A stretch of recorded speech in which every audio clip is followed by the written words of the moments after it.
Hi, everybody. This is David Skrika, editor of addictedtoprofits.net. This is another of our interviews with special opportunities in the junior mining sector. Today I have Sean Hurd. He's a longtime friend and CEO of Norseman, NOC on the TSX.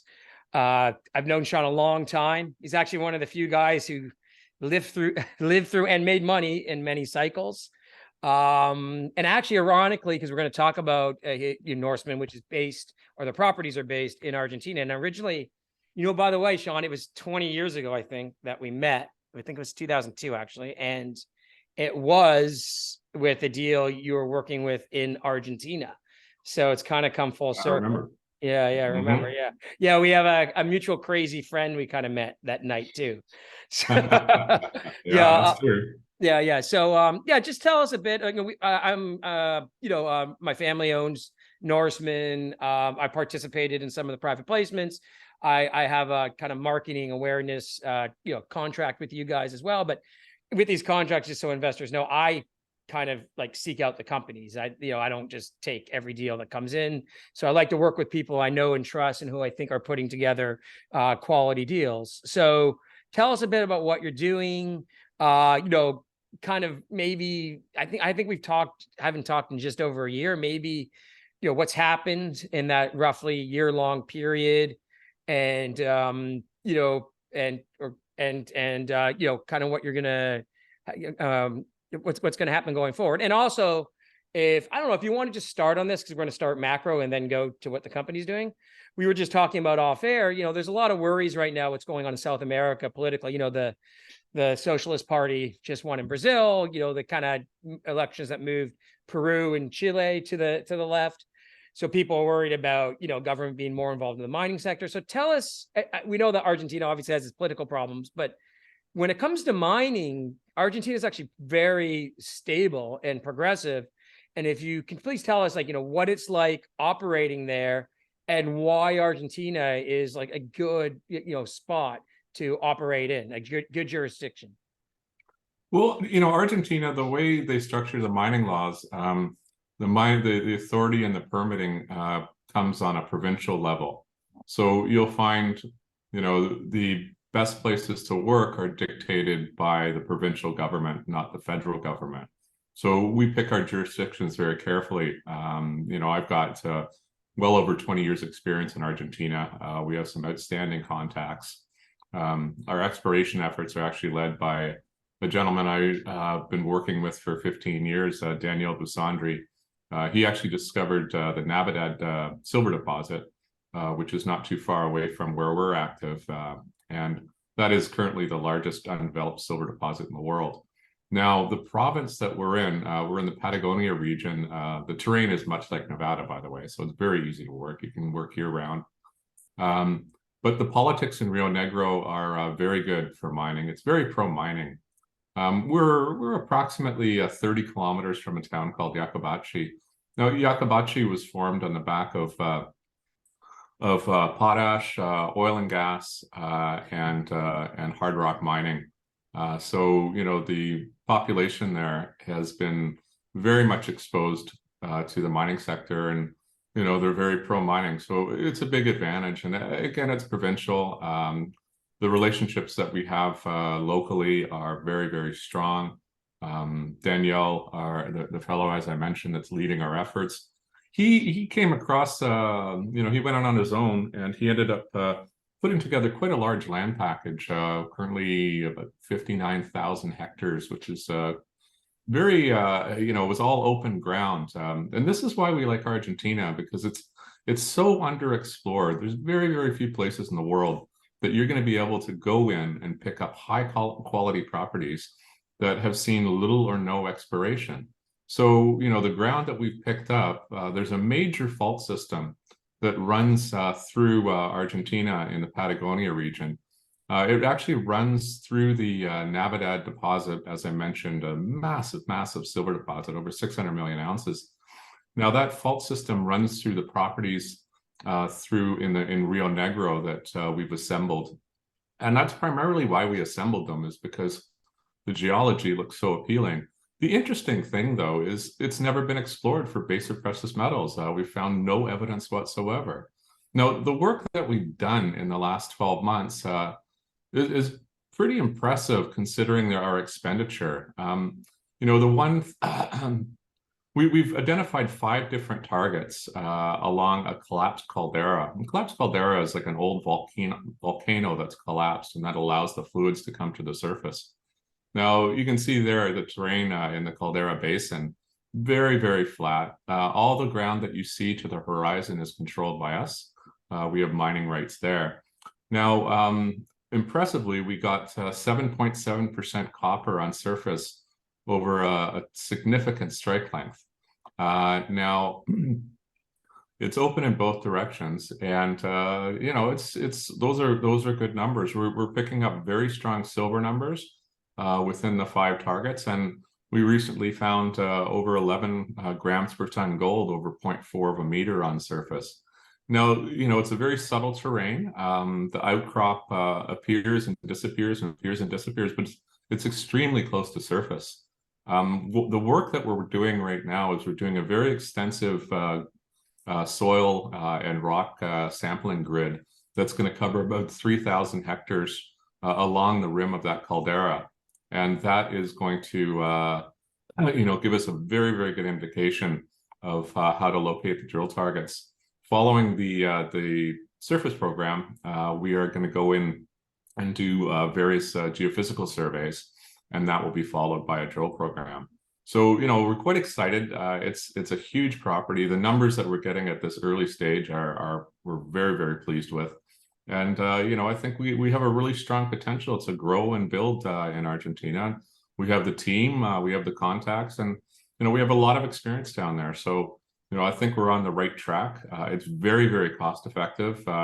It's no helicopter access or any of that stuff. So you can get there just on well-maintained gravel roads, probably about 30, 45 minutes from Yacabachi, or not Yacabachi. Yes, actually, pardon me, from Yacabachi. And then from there, you're only about a 2.5, 3-hour drive to an international airport on primarily paved roads. So the access is there. We have the labor, should we need it, through the town of Yacabachi because it has a mining history. And it's a very good place to work, very cost effective, and most importantly, highly mineralized with a good potential for its discovery of something significant. So in terms of like what you're obviously looking for, obviously there's copper, silver, gold. So what do you think primarily the mineralized source will be? And the reason I'm asking is obviously the company is called Norseman Silver, and I always have investors or speculators who are looking for pure silver deals, like our friend Mike Williams has Aftermath. And the nice thing about Aftermath is that it's got a very good correlation with the price of silver.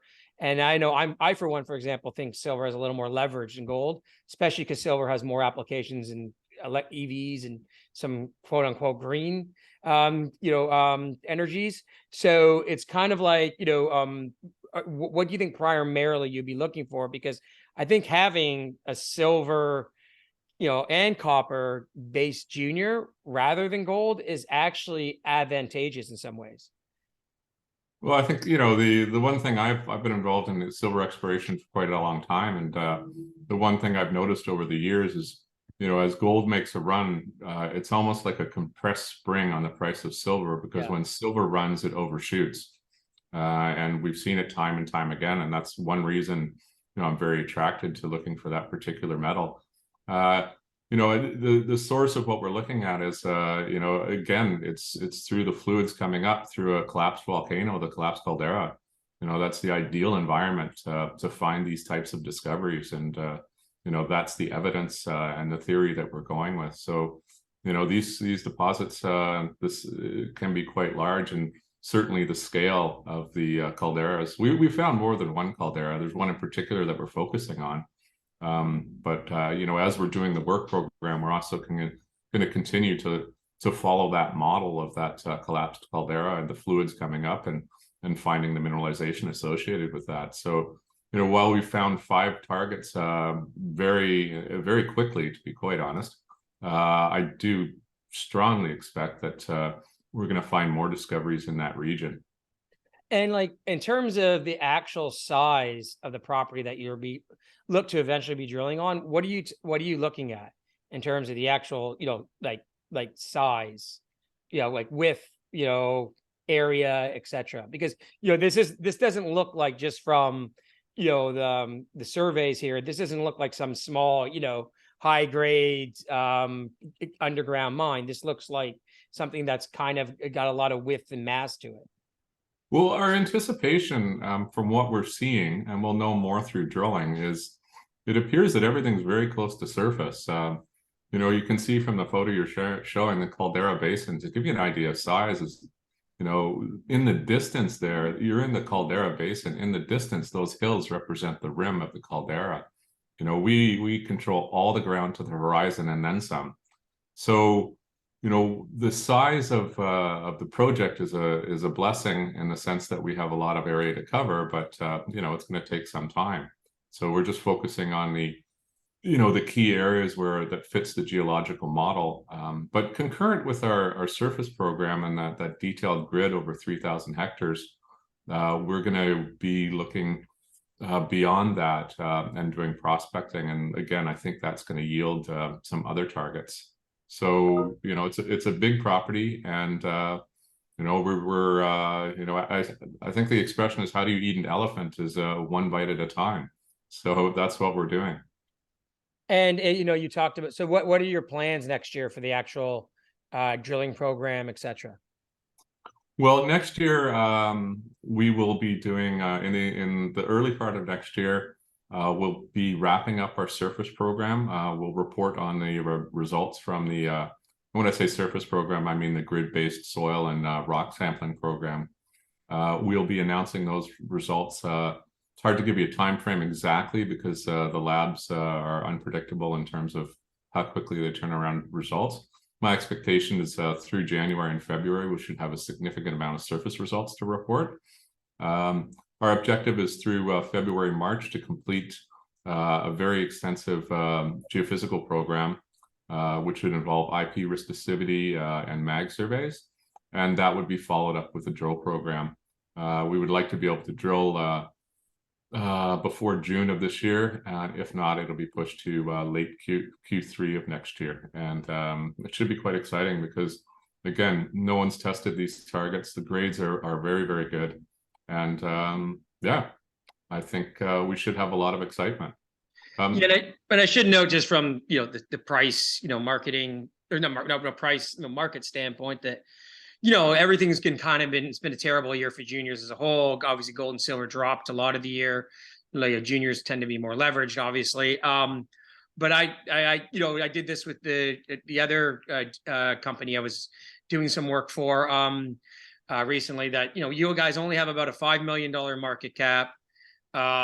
You're talking about juniors obviously always have a degree of risk in them, but I keep telling people, the last few months of this year, you always get tax loss selling in these kind of environments. At this level, this is about as close to limited risk as you can get in a junior, in terms of low market cap. The share structure is still pretty good with you guys, etc. I know it stinks from how the market is done for an investor, but from being a contrarian, trying to think like someone like Rick Rule, this is really when you want to start accumulating these companies. At this point, this is when people make real money, when everyone wants to chase something at 50, 60 cents after some good results in a hot market. But when it's at 5 or 10 cents in a bear market, that's usually the time to start to accumulate and get in. But I mean, I can only speak personally with the investments that I've made over the years.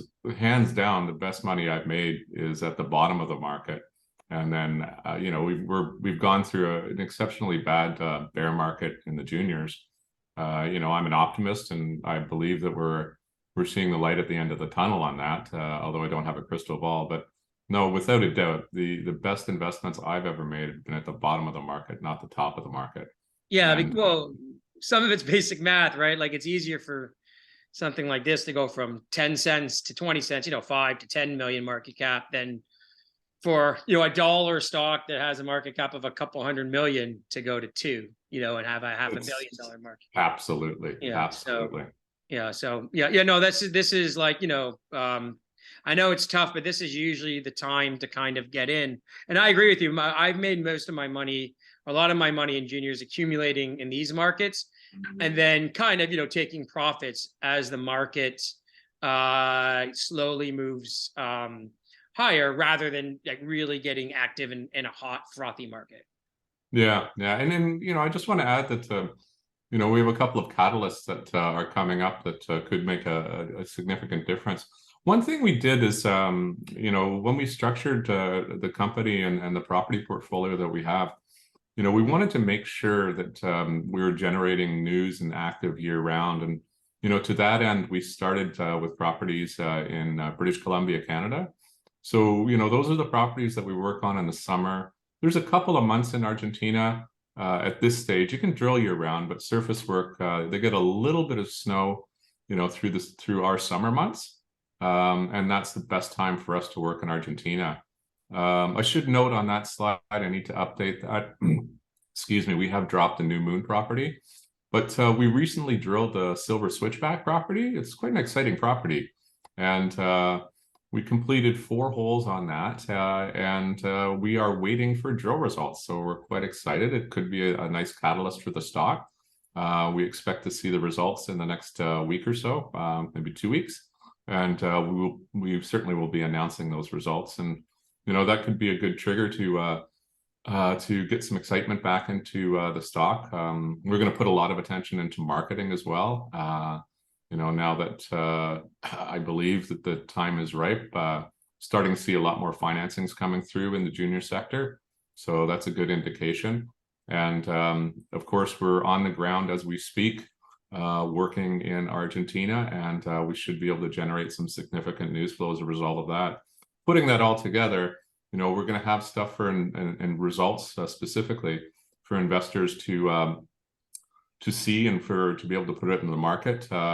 And given the, you know, where our share price is, which is basically an all-time low on, you know, as a result of this horrible bear market that we've been going through, you know, I think a little good news is going to go a long, long way in shoring up the stock and moving us forward.